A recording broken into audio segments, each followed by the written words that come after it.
დღეს 2026 წლის 27 აპრილია. დღეს 2026 წლის 27 აპრილია და ზუსტად 80 წლის წინ, ანუ 1946 წლის 27 აპრილს კრემლში, მოსკოვში კრემლში, ერთი ძალიან საინტერესო ფართო საზოგადოებისთვის კი არა, უკლებლივ ყველასთვის, აი, თქვენთვის, ჩემთვისაც აქამდე, სხვებისთვის, ერთი ძალიან საინტერესო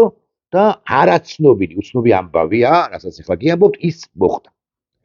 20 აპრილს მანამდე 7 დღით ადრე, ერთი კვირით ადრე,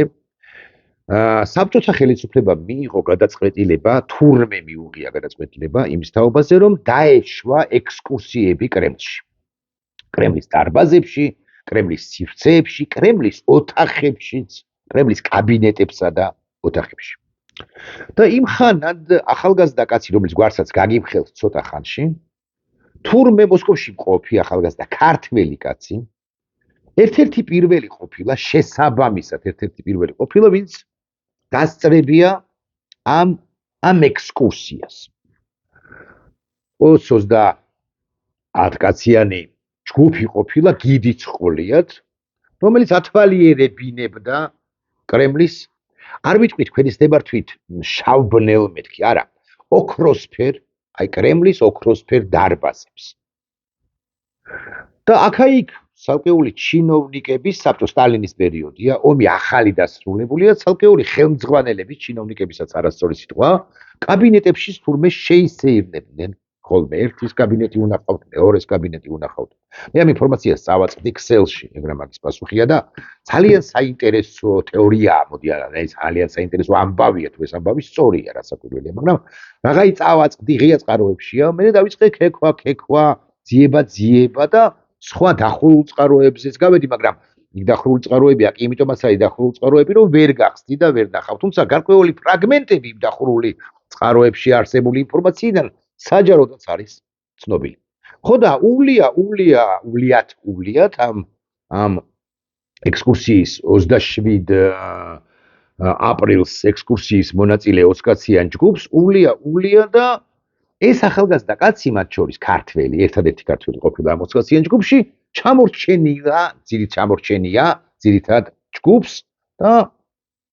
და დაკარგულა მეთქი ასე ვიტყვი. წყარო გვეუბნება შემდეგ რამეს. ნახეთ? ესე იგი, წყარო გვეუბნება კი არა, ასეთ სათაური აქვს იმ წყაროს, უპირველეს ყოვლისა ეს უნდა აღვნიშნოთ, რომელზე დაყრდნობითაც ვავრცელებ ამ ინფორმაციას. იცით რა მოხდა 1946 წლის 27 აპრილს? ეს თარიღი ოფიციალურად არსად წერია, ასე იწყება. მაგრამ რამდენიმე დახურულ არქივშიო ფიგურირებს ერთი უცნაური შეხვედრა. და მე ვკითხულობ. იმ დღეს მოსკოვში ერთ-ერთი ოთახში და ეს დაკარგული ახალგაზრდა კაცი დაკარგული უბოდიალია და ერთ-ერთ ოთახში მოხვედრილა, საიდანაც თურმე ამ ოთახის მიღმა ოთახიდან გამოსულა თვით იოსებ ბესარიონის ძე სტალინი. რაგვარია ეს ახალგაზრდა კაცი, რომელიც 46 წელს ბოდიალობს კრემლის ოთახებში, დარბაზებსა და ოთახებში, ამას გაგიფრთხილთ დაახლოებით წუთში, წუთნახევარში. იოსებ სტალინის შეხვედრია ამ ქართველ კაცს და ისინი 17 წუთი წყაროს ცნობით, Excel-ში გავრცელებული ინფორმაციით, 17 წუთი განმარტოებულან ბელაც ძალიან მოსწონებია ვიზუალურადაც ეს კაცი როგორც ჩანს, მოსწონებია მისი საუბრის მანერა, მისი თვალსაწიერი, მისი ცოდნა, ახალი დამთავრებულია კვლავ მეორე მსოფლიო ომი და მისი ნაწილი დიდი სამამულო ომი. ბელაც ძალიან მოსწონებია 17 წუთი უსაუბრიათ სტალინს გადაუცია ამ კაცისათვის არა სახელმწიფო ჯილდო, არამედ რაღაც სიმბოლური ჯილდო, ნივთი, медали, ესე წერია და უთქვამს ერთი ძალიან საინტერესო წინადადება მისთვის. როდესაც დაბრუნდები, თქვენობით მიმართავს საქართველოში, მოძებნე პიმენი, აქვე გეტყვით რომ არ ვიცით ვინ არის პიმენი, ანუ წყაროებში არ წერია, ეს არის ბერი ერთი ცნობით და მეორე ცნობით ნამდვილია ცრუ წინასწარმეტყველი. მოძებნე პიმენი და დანარჩენს ის გეტყვის, მე არ მაქვს უფლება, რომ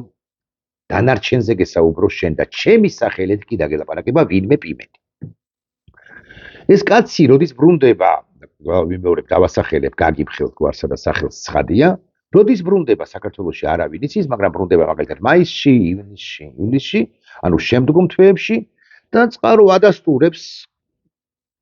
ინტერნეტში რუსულ ენაზეა და თარგმნი, რომ ვინმე პიმენს თბილისში ეს კაცი შეხვედრია და ამ კაცს პიმენს უთქვამს ამ კაცისთვის რომ შენ წლების შემდეგ 10 წლის შემდეგ გაგიჩნდება შვილი, ანუ 46 წელია, 56-ში შესაბამისად გაგიჩნდება შვილი, რომელსაც უნდა ცოტა კი მეცინება, მაგრამ უნდა ვთქვა, რომელსაც უნდა დაარქვა ბიძინა. და ეს ბიძინა შვილი უკვე წლების შემდეგ იქნება საქართველოს უგვირგვინო მეფე, საქართველოს დამფუძნებელი მამა, საქართველოს ბატონი და პატრონი, საქართველოს ხელისუფლების პირდაპირი წარმომადგენელი ან შესაძლოა კულისებიდან მართავდეს თქვენს ქვეყანასო საქართველოს ეგრა მაგის პასუხია დამოუკიდებელი იქნებაო მე მხოლოდ ჩემი სახელით არ გესაუბრები იოსებ ბესარიონის სტალინის სახელითაც კი გაგკვირვებია შესაბამისად უკვე მიხვდით რომ ლაპარაკობთ ბიზინა ივანიშვილის მამაზე გრიგოლ ივანიშვილზე კი გაგკვირვებია ახალგაზრდა გრიგოლ ივანიშვილს ეს ამბავი მართლაც 10 წლის შემდეგ დაიბადა მათ ოჯახში ვაჟი მას მეუღლესთან უსაუბრია ამ თემაზე უკვე შემდგომ პერიოდში შვილისთვის მართლაც დაურქმევიათ ბიზინა და იცით რომ 18 თებერვალს არის დააბადებული ბიზინა ივანიშვილი დაარქვეს ბიზინა და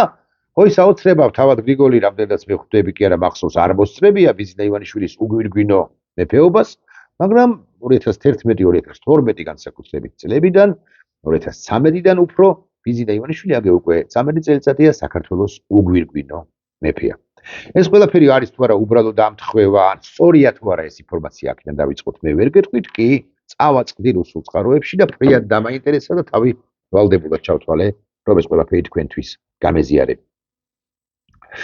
და კვლავ ვიმეორებ არ ვიცი ისტორია თუ არა 7 წუთზე მეტი გავიდა რაც ვიდეო ბლოგი დავიწყეთ აი ხა რაც გიამბეთ ყველაფერი არის ტყუილი ეს ყველაფერი სახელდახელოდ მოვიგონე ასე შეგნებულად ვიღებდი ტელეფონს არაფერი ჩამოწერილი არ მქონდა გასაკვირველია ეს ისტორია შევთხზი იმიტომ გავაკეთე ეს ყველაფერი თქვენ დამეკავებინეთ ან დამებოლებინეთ ან დამეკავებინეთ ალბათ უფრო სწორი სიტყვა რომ შერჩენილიყავით ჩემ ვიდეო ბლოგს და მოგესმინათ ვიდეო ბლოგის მეორე ნაწილი სათაური კი იქნება ასეთი ყვითელი სწორედ მოგონილი ამბიდან გამომდინარე იქნება სათაური აი მეორე ნაწილსაც თუ მოусმენთ ფრიად მადლობელი დაგჭერთ უბრალოდ მეტი ვერ გავქაჩე 7-7.5 წუთი კი ვილაპარაკე ამ თემაზე უბრალოდ კი რა სურვილი დასაკვირველია მქონდა რომ 10 წუთი გამეკაჩა მაგალითად რაც ფრიად მნიშვნელოვანი იქნებოდა ახლა დავიწყოთ მეორე ნაწილი ჩემი ვიდეო ბლოგის ამ ქვეყანაში არის ძალიან ბევრი პრობლემა და ამგვარ რაღაცებს დასაკვირველია ყურადღებას არ უნდა აქცევდეს ადამიანი რომც ნახოს თუმცა არ ვინახავს აქ გითხარით თავად მოვიგონებთ კი და თავად შევთხსი ეს ისტორია ამ ქვეყანაში არის ძალიან ბევრი პრობლემა უბრალოდ რასაც ჩვენ არ ვაქცევთ ყურადღებას ცხენია და ვლაპარაკობთ მხოლოდ და მხოლოდ ხელისუფლებაზე და ხელისუფლებას ვაკრიტიკებთ აბსოლუტურად სამართლიანად უფრო ზუსტი რომ ვიყოთ ქართული ოცნების დე ფაქტო ხელისუფლებას ანუ ბანდას კრიმინალურ დაჯგუფებას ქართული ოცნების მაგრამ ოპოზიციას ჩვენ კბილს არ გავკრავთ ხოლმე მე ახლა არ ვაპირებ ოპოზიციის კრიტიკას დიდად და ამეტანად და განსაკუთრებულად მაგრამ მე წავაწყდი დღესდილით ინფორმაციას იმის თაობაზე რომ იცით თქვენ რომ ჩამოусვენებიათ ორი ახალგაზრდა კაცი უკრაინაში დაღუპული ეს უკვე რიგით მერამდენე ამბავია ხო ანუ მერამდენე ადამიანი მერამდენე მეომარი დაგვეყობა ჩვენ უკრაინაში სიმართლე გითხრათ ვერ ვიცვლი არ მახსოვს და საგანგებოდ არც მიძებნია გასაგებია რომ ხელისუფლებად წოდებული ბანდა არაფერს აკეთებს მათთვის პატივის მისაგებად მაგრამ ოპოზიცია რას აკეთებს მეთქი ასე ვიკითხავ და ასე ვიკითხავ განა ოპოზიციის აი ალიანსის ასე მაგალითად რომელიმე ერთი წარმომადგენელი დახვდა კი აეროპორტში ჭირის უფლებს რომლებმაც ჩამოასვენეს მაღალი ალბათობით ან თუ გდებავთ ასე ვიტყვი სასახლეს ცხედარსა და სასახლეს იმ ორი დაღუპული ახალგაზრდის ამგვარი სიმბოლური ან ამგვარი მნიშვნელოვანი სიმბოლური ამბებით იჩორკნება იძერწება ოპოზიციის სახე არც ერთ მათგანს აქვს უხაროდ ეს აზრადაც არ მოსვლია თავში აღარ გავაგზავნებ ოპოზიციის კრიტიკას მით უფრო სხვა თემებზე გვაქვს ლაპარაკო მაგრამ ეს უბრალოდ ესეთ პოსტანში მათ პოსტანში პატარა კენჭი კი არა კენჭზე უფრო დიდი ლოდი მე მოვუწოდებ ოპოზიციის წარმომადგენლებს რომ ამგვარი შემთხვევები გვაშოროს ღმერთმა მაგრამ თუ ამგვარი შემთხვევა განმეორდა ისინი ერთმანეთს უნდა ასწრებდნენ საპატიო ყარაულსაც თვითონ უნდა უზრუნველყოფდნენ, ასე ვიტყვი, ან თვითონ იდგნენ, სასახლე უნდა ეჭიროთ ხელში და არა ყალბად, არამედ მართლა გულწრფელად უნდა განიცდიდნენ ამ ყველაფერს და ამბობდნენ ორ სიტყვას, ამბობდნენ მათ შორის მნიშვნელოვან სიტყვას იმის თაობაზე, რომ საქართველოს ბედი უკრაინაში წყდება და უკრაინაში მართლაც წყდება საქართველოს ბედი. პრინციპში ეს ყველა ვიცით, რომ მხოლოდ ტელეეკრანებიდან კი არ უნდა ვილაპარაკოთ ეს, ისიც სულ უფრო იშვიათად. არამედ უნდა ჩანდეს ჩვენს ქმედებებში, უნდა ჩანდეს, რომ ამას ვისიგრძე განვთ. სხვა პრობლემებიც არის, ოპოზიციას დავარებოთ თავი, ახლა ამ ქვეყანაში სხვა საკითხებიც არის მნიშვნელოვანი. ასე მაგალითად ზეგინდელი დღე. ზეგინდელი თუ არ ვცდები თუ ხვალინდელი საერთოდ. როდესაც შეიკრიბება სინოდი და მიიღებს გადაწყვეტილებას, ვინ იქნება, ვინ შეიძლება იყოს საქართველოს კათოლიკოს პატრიარქი. ამაზე მე 2-3 ვიდეო ბლოგი ჩაწერილი მაქვს ბოლო ხანებში და მანამდეც პატრიარქ ილია მეორის გარდაცვალების შემდეგ ერთს ვიტყვი. და მთავარს ვიტყვი. 3 კანდიდატი იქნება ისი თქვენ ფინალში გასული, ერთის ვინაობა პრინციპში ცნობილია, ეს არის შიო მუჯირი, მეორე ალბათ იქნება იო ბაქიაშვილი, მესამე არ ვიცით სიმართლე გითხრათ, მაგრამ თუ დღევანდელი გადაწყვეტილებებით კი არა, დღევანდელი კანონების ფარგლებში დავრჩებით, მაღალი ალბათობით ეს იქნება გრიგოლ ბერბიჭაშვილი, თუმცა არ გამოვრიცხავ, რომ სულ სხვა პერსონაჟს გამოჩნდეს ამასობაში ასპარეზზე. ერთს ვიტყვი და მთავარს. ილია მეორე ვერც ერთი მათგანი ვერ გახდება. თითოეულმა მათგანმა კიდევ ეს სიტყვა უნდა ვიხმარო, მოვიშველიო, უნდა გამოჩორკნოს საკუთარი ადგილი, საკუთარი როლი, ადგილი, პიროვნება ახალ თანამედროვე დღევანდელი რეალობების და დღევანდელი გამოწვევების გათვალისწინებით ახალ თანამედროვე ქართულ მართლმადიდებელ ავტოკეფალურ ეკლესიაში. შიომ უნდა შექმნას შიო თუ პატრიარქი იქნება, იობი თუ იქნება პატრიარქი, იობმა უნდა შექმნას იობი, ანუ სრულიად ახალი სახელი და მნიშვნელოვანი სახელი უნდა ჩაწეროს საქართველოს ისტორიაში და საქართველოს მართლმადიდებელი ეკლესიის ისტორიაში საკუთარი სახელი უნდა შეამკოს, საკუთარი სახელი უნდა შექმნას, ასე ვიტყვი. გაგრძელება პატრიარქისა, ხო, პატრიარქ ილია მეორის მემკვიდრეობის აუცილებელი არის შემთხვევებში, მაგრამ უნდა იყო დამოუკიდებელი. მეორე ილია მეორე კი არ უნდა იყო, ან ილია მეორის გაგრძელება. აი არ ვიცი რამდენად აქვთ ეს გასიგრძე განებული კანდიდატებს, მე მგონია რომ უფრო არა. აქვე ვიტყვი. კიდევ რა თემა არის მნიშვნელოვანი? მესამე თემა არის ასე მაგალითად ჩვენ სინამდვილეში ანაკლიის ღვაწლოვანი პორტის თემა. ანაკლიის ღვაწლოვან პორტთან დაკავშირებით სიახლეებია პრინციპში. მე არ ვიცი სხვადასხვა გვარ ანალიზს აკეთებენ, მათ შორის პოლიტიკოსები სხვათა შორის. მაგრამ ერთი რაც ცხადია, ჩინელებთან ურთიერთობა იშლება. და ჩინელებთან ურთიერთობის ჩაშლა ჩვენ გვაძლევს ამგვარი ვარაუდის გამოთქმის უფლება შესაძლებლობას, რომ საქართველოს დე-ფაქტო ხელისუფლება თუ ის მართლაც ადეკვატურია, ნაწილობრივ ადეკვატური არის, თუ არის, ის გამოაცხადებს ახალ ტენდერს. სხვა შორის პოლიტიკოსები, რომლებიც ამ საკითხზე საუბრობენ, ისინი ამბობენ, რომ თავიდან ბოლომდე რუსულ თამაშს თამაშობს რა, ბიზინა ივანიშვილი, აი, მამამისი კრემლში იყო ის ივანიშვილი, ვითომ რო იყო. კრემლში ის ივანიშვილი ბიზინა თამაშობს რა რუსულ თამაშს, არც ახალ ტენდერს გამოაცხადებს და საერთოდ ჩაშლის ანაკლიის ღვაწლოვანი პორტის პროექტს. მე სიმართლე გითხრათ ამგვარი არც მოლოდინი მაქვს და არც ინფორმაცია მაქვს. ჩემს ხელთ არსებული ინფორმაციით ცალკე ბაქო ალიევი, რომელიც ძალიან დაუმეგობრდა იცი თქვენ ზელენსკის და გუშინ მქონდა ამასთან დაკავშირებით ვიდეო ბლოგი, ცალკე დასავლეთი ალიევის შუამავლობით პირდაპირ მნიშვნელობით აწვევიან ჭყალების გარეშე ბიზინა ივანიშვილს, რომ მან ახალი ტენდერი გამოაცხადოს, ახალი კონკურსი გამოაცხადოს და როგორღაც მისცეს ეს ანაკლიის ღვაწლოვანი პორტის პროექტი პირდაპირ ამერიკულ კომპანიას, რომელიც შემოვა, ან უფრო შემოვა ამერიკასთან პარტნიორულ ურთიერთობაში მყოფი ქვეყნის რომელიმე კერძო კომპანია, რომელიც მართლაც მიხედავს ანაკლიის ღვაწლოვანი პორტის პროექტს. ეს არ აწყობს რუსეთს. რუსეთს სწორედაც რომ ჩინელების ხელში პორტის აღმოჩენა სურდა,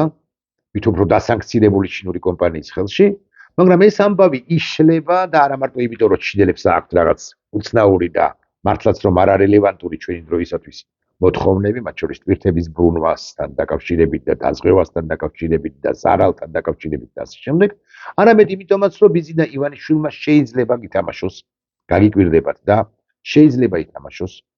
არა ჩინურ-რუსული, არამედ სწორედაც რომ დასავლური თამაში ამ თვალსაზრისით, კერძოდ დასავლეთთან ოღონდაც კი მისი აღიარება მოხდეს, ოღონდაც კი მისი ლეგიტიმაცია მოხდეს, ოღონდაც კი ის მიიჩნიონ პარტნიორად ამ რეგიონში ყოველ შემთხვევაში ადამიანისთვის რაღაც ლაპარაკი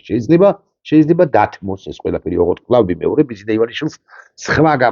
სხვა გამოწვევების წინაშეც არის ბიზნე ივანიშვილი ხვდება შესანიშნავად და იცის კიდეც რომ რუსეთი ამის გამო ფრიად იჯავრებს ამაზე ნაკლებად ფიქრობს სხვათა შორის არ ვიტყვი რომ საერთოდ არ ფიქრობს მერქი ხსენებული ალიევი რომელმაც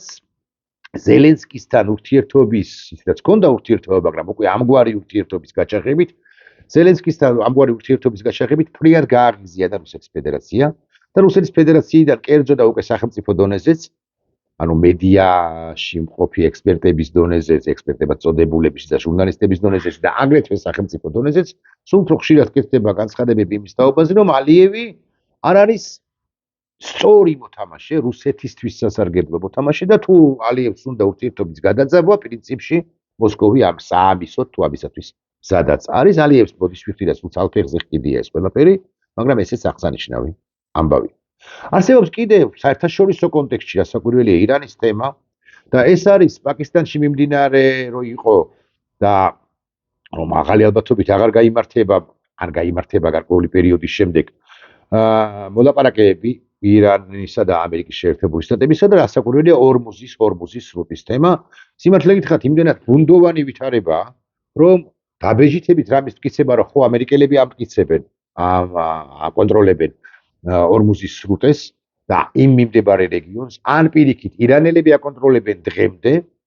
ამის დაბეჭდებით მტკიცება პრაქტიკულად წარმოუდგენელი მე ვიცი ერთი რამ და რაც მთავარია ის ვიცი რომ ასე ეს კონფლიქტი ვერ დასრულდება მე არ ვარაუდობ რომ სახმელეთო ოპერაცია ჩატარდება ამერიკის შეერთებული შტატებისა ირანის ტერიტორიაზე და არ ვარაუდობ რომ სახმელეთო ოპერაციის ჩატარების შემთხვევაში ამერიკელები მალე გამოვლენ რეგიონიდან თუ სახმელეთო ოპერაცია რომელშიც მონაწილეობა უნდა მიიღოს მინიმუმ 250,000-მა სამხედრო სამსახურებს შეერთებული შტატებისა მართლაც დაიწყო თეირანის მიმართულებით მათ შორის და ორმუზის სრუტის სპარსეთის ყურის ორმუზის სრუტის მიმართულებით თუ დაიწყო ამერიკა შეიმოსაზრებით გაიჭედება კიდევ კარგახანი და ამის შედეგად ძალიან გაუჭირდება რესპუბლიკურ პარტიას შორეულ არჩევნებში გამარჯვება მით უფრო გაუჭირდება იმდინარე წლის ნოემბერში ამიტომ ტრამპი ამ ყველაფერს მაღალი ალბათობით ვერ გარიცხავს მაგრამ შიხი რომ არის შექმნილი და კვანძი რომ არ გახსნილა უფრო სუსტი რომ იყო ეს კი ფაქტია ესეც რასაკვირველია ძალიან მნიშვნელოვანი თემაა და ამასობაში ყველას შემოავიწყდება ხოლმე უკრაინის არანაკლებ მნიშვნელოვანი თემა 35-40,000 ჯარისკაცს კარგავს ტრამპი აღარ ძლევს მგონი ამაზე ყოველ თვიურად რუსეთი და უნდა აღვნიშნო რომ 40,000 დაღუპული ან დააჭრილი მწყობრიდან გამოსული რუსის კვალ თუ საპირწონით უკრაინელებს ყავთ შეუდარებლად მცირე დანაკლისი ეს არის დაახლოებით 7-8,000 კაცი 9,000 კაცი თვის განმავლობაში ესეც დიდი რაოდენობა აუცილებლად უკრაინისთვის ამაზე არავინ კამათობს მაგრამ ამით იმის თქმა მინდა რომ რუსეთი რომელიც სწირავს საკუთარ ჯარისკაცებს საზარბაზნე ხორცად აქცევს საკუთარ ჯარისკაცებს საკუთარ მოქალაქეებს 4-ჯერ მეტ ადამიანს კარგავს თავდამსხმელი ოკუპანტებისაგან ახალგაზრდებს შესაბამისად 4-ჯერ მეტი საფლავია ასე უნდა ვთქვა თუ მაინც და მაინც აბრუნებენ ცხედრებს რუსეთის ფედერაციაში და უბრუნებენ ოჯახის წევრებს 4-ჯერ მეტი საფლავია რუსეთში გათხრილი ვიდრე უკრაინაში განსაკუთრებით ბოლო თვეებში მაგრამ აი ხლიანადაც თუ 100 მეთქი ამას თუ ვიტყვი ესეც არ იქნება გასაკვირი ამასობაში რასაკვირველია ძალიან საინტერესო თუ ქართულ ამბავს მიუბრუნდებით და მე ისევ საერთაშორისო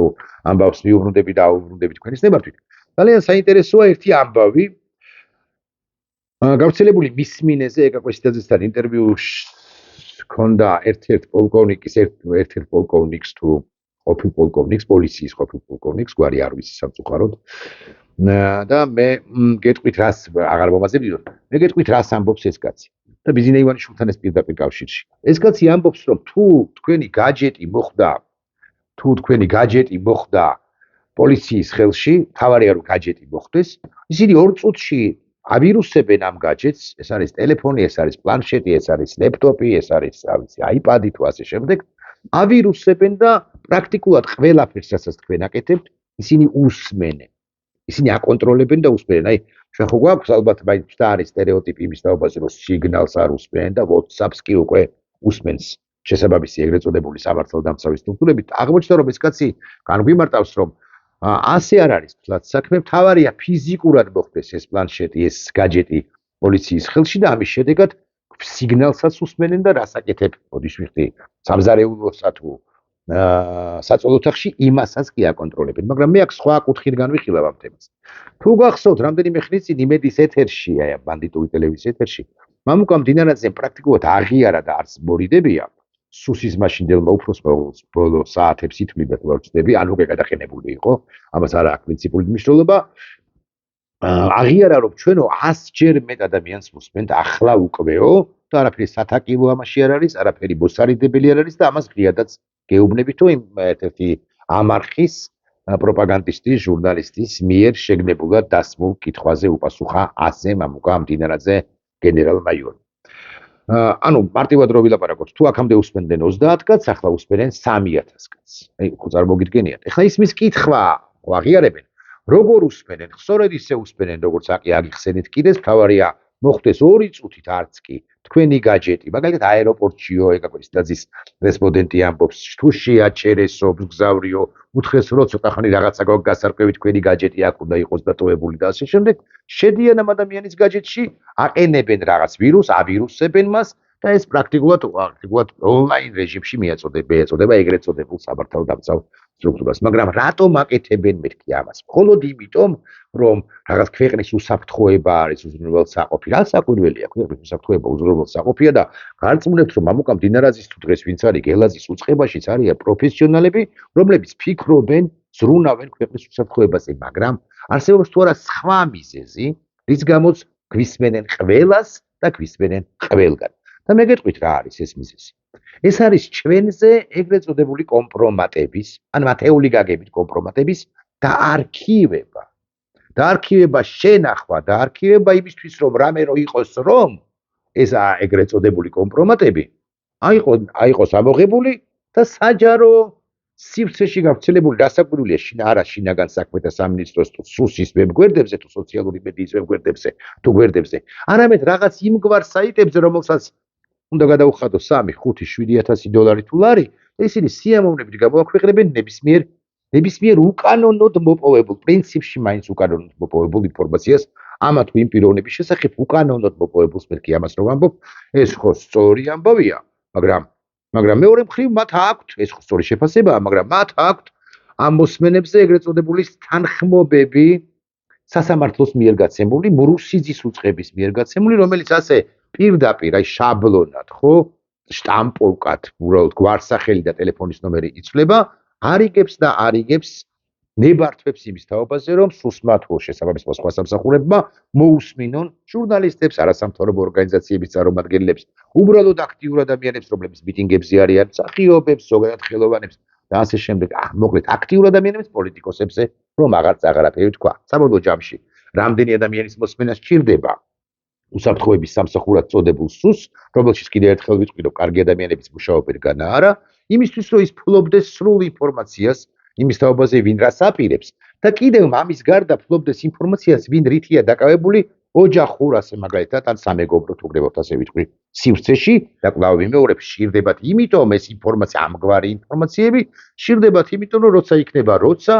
ამოიღონ გაავრცელებინონ რომელიმე მათივე მომხრე ვებგვერდს 7 თუ 5000 დოლარი ლარი საფასურად, ესა თუ ის კომპრომატი ან კომპრომატად წოდებული და შებღალოთ სახელი ხეაბიძინა ივანიშვილის თუ ზოგადად ხელისუფლებად წოდებული ბანდის მოწინააღმდეგეებისა, ეს დაარქივებული აქვს მამუკა მდინარაძის უწყებას და არა მხოლოდ სხვათა შორის და ასე შემდეგ და საჭიროების შემთხვევაში პაპკებია მარტივად რო ვილაპარაკოთ შექმნილი და საჭიროების შემთხვევაში ამოიღებენ პაპკიდან მე-7 თუ პაპკიდან 57 ფაილს, მისცემენ ვინმე ეს არ ვიცი, უამრავი ყავთ პროქსი ან მომხრე ან ან პროპაგანდისტური მედია საშუალებები, მათ შორის რუსული მედია საშუალებებსაც რომ მისცეო ოდნავ ძლიერი დაგიზდება, მაგრამ მაინც ისინი სიამოვნებით გამოაქვეყნებენ ცნობებს პირობითად ვლაპარაკობს ზურა ჯაფარიძის თაობაზე, პოლიტიკოსებზე ვილაპარაკოთ, ან ვინმეზე, ნიკა გვარამიანზე, ავის ნიკა მელიაზე, ვიღაცაზე, არა სამთავრობო ეკაგი გაურძინი, ნულონჯარიაზე, რაღაც ჟურნალისტებზე, გრიგოლიაზე, თარგამად ტაბლიაშვილზე, ასე შემდეგ, აქტიურ ადამიანებზე, ამაზე და შეუბხალავენ სახეს, ეს ბოროტულ ან ბოროტმოქმედული ქმედებით არიან დაკავებულნი, რომ განზრახვა აქვთ უფრო ზუსტი რომ ვიყო, თორე მოსმენაში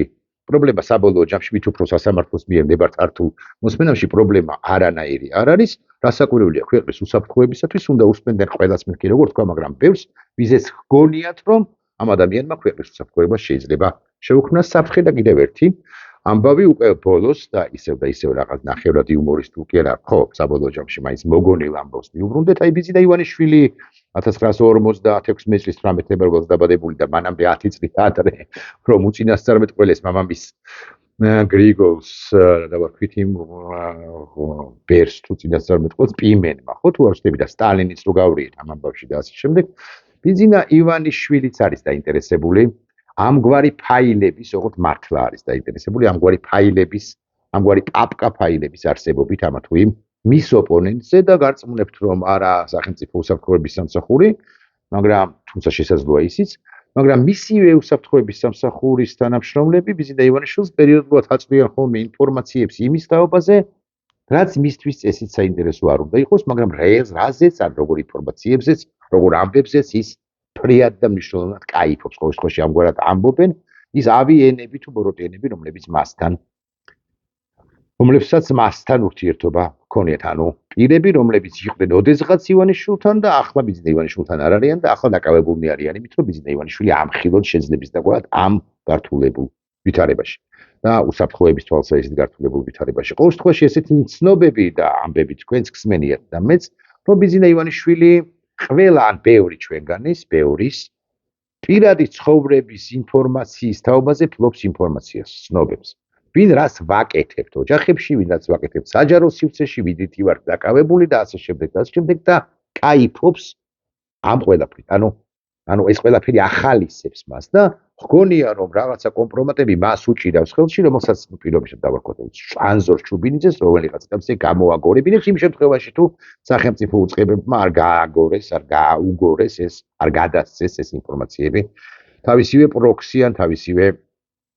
თავისივე პროპაგანდისტული მედიის საშუალებებს ან იმათ მათ ქვეს უარი თეორიულად მათ გამოქვეყნებაზე რაც პრაქტიკულად წარმოუდგენელია. მოკლედ ბიზიდა ივანიშვილი ამ კომპრომატებს თავისთვისაც ცხებზე კომპრომატებს თავისთვისაც იგროვებს და ძალიან უტრირებ ცხადია, მაგრამ პულტით ჩართავს ხოლმე დიდ ეკრანზე Sony ტელევიზორი ექნება, ან Samsung-ი, Sony უფრო და უყურებს დიდ ეკრანზე იმას, რაც საყურებელი არ არის. დაიბადა თუ არა ბიზიდა ივანიშვილი 1956 წელს ცხადია, ვიცით რომ დაიბადა 18 თებერვალს 56 წლისა, მამამის გრიგოლს არანაირი ურთიერთობა სტალინთან არ ჰქონია. ბიზიდა ივანიშვილი კი მართლაც არის საქართველოს ფსევდო ან ფეიქ მეფე, რეალურად მართველი ამ ქვეყნისა, რომელიც ისტორიაში ეჯიბრება უკლებრივ ყველას, ვინც მასზე დიდი არა მხოლოდ ჰქონია, არამედ არის კიდეც და საქართველოში არის ათობით ათასი ადამიანი უცნობი თუ ნაცნობი, რომელიც მასზე დიდია, თუმცა მასზე მეტი ფული გონი მართლა არავის ჰქონია ჩვენი ქვეყნის ისტორიაში, თუმცა ალბათ თქვა შესაძლოა ჰქონია კიდეც. ეს ყველაფერი უკეთ უნდა თქვან ჩემზე ბევრად უკეთ იციან ისტორიკოსებმა. სტალინის ამბავი მოვიგონი და სათაურიც სახელწოდებაც ამ ვიდეობლოგისა იმ მოგონილი ამბის შესაბამისი იქნება ნახოთ. იმიტომ გავაკეთე ეს ყველაფერი, რომ გენახათ ჩემი ვიდეობლოგი თავიდან ბოლომდე. ნახვამდის.